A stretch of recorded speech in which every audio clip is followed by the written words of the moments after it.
Good morning. आप सभी का स्वागत है मेरा घर प्यारा से में।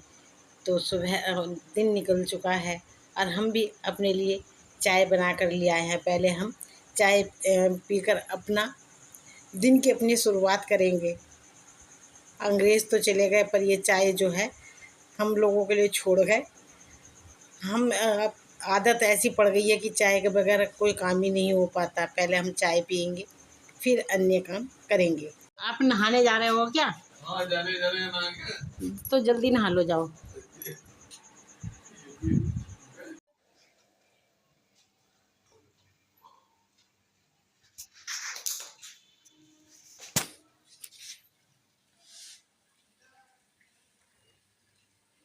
मैंने तो कहा था आपसे। मैंने तो कहा था कि बुनने वाले उससे बुनवा लो। अरे हम भी बुनने वाले ही हैं, हम ना बुन सकते क्या?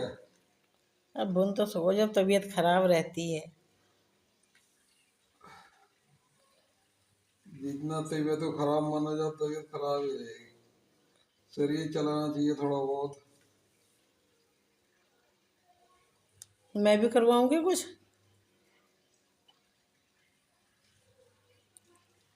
मैं भी करवाऊँ क्या? हैं? मैं भी करवाऊँ क्या कुछ? हाँ, अभी जब बुनूंगा जब बता दूंगा।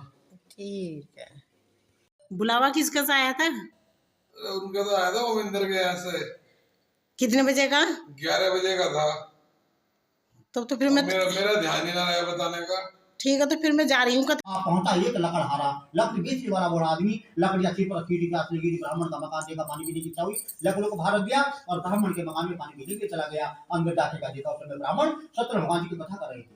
लकड़ी वाले ने दंडवत प्रणाम किया, पूछने लगा कि ये ब्राह्मण किसकी पूजा कर रहे हो, क्या फल मिलता है, कृपा करके मुझसे कहो। ब्राह्मण ने कहा, और मैं भी ऐसा ही दुखिया था, अब सब प्रकार फल पाया है, और यह है धन संपत्ति, जन संपत्ति सत्यदेव की माया है। सत्य भगवान की कृपा से मैंने यहाँ पर धन धान्य आदि की वृद्धि हुई है, उनकी कथा कर रहा हूँ। लकड़ी वाले ने किया मन में यही विचार, और क्या करूंगा मैं सदा पूजन इसी प्रकार अपने मन में सोच रहा कि आज के बाद मैं इसी तरह से पूजन किया करूंगा। इस कथा को नया करा सके परमात्मा ने सब कुछ समाप्त कर दिया कि कल जैसे ही नीचे होगा और मैं इसी इनको निपटाऊंगी और श्रीपति के चरणों में पढ़कर आत्मकथा सुनाऊंगी। आत्मा का दुखड़ा परमात्मा को सुनाऊंगी। सुनाने भी चाहिए। देखो, आत्मा से परमात्मा का संबंध होता है। किसी को कोई दिक्कत परेशानी है, कोई समस्या है, तो भगवान के सामने गिर गिराओ। रो भी दोगे तो कोई दिक्कत नहीं है, भगवान के सामने रोना भी चाहिए।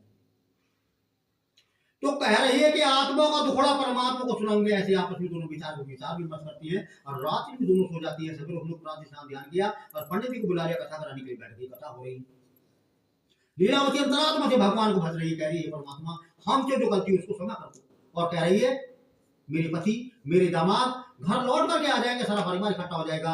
हे सतदेव, आपकी कथा कैसे करवाएंगे प्रभु, आप प्रसन्न हो जाएंगे। सत्य भगवान के भाव से और इस पूजा से संतुष्ट हो गए, प्रसन्न हो गए। और राजा चंद्रकेतु को उसी रात्रि में स्वप्न में दर्शन दे दिया। कह दिया कि हे राजन, दोनों बड़ी बंधु प्राते छोड़ दो और जितना धन तुमने उसे ग्रहण किया है दे दो, नहीं तो मैं तेरा धन आदि पुत्र सभी के साथ हम भी अपने घर आ गए हैं प्रसाद लेकर। हाँ, और अब इस ब्लॉग को हम यहीं विराम दे रहे हैं। अगर आपको यह हमारा ब्लॉग जरा सा भी पसंद आया हो तो इसे लाइक करें, शेयर करें और फॉलो करें। थैंक यू, धन्यवाद।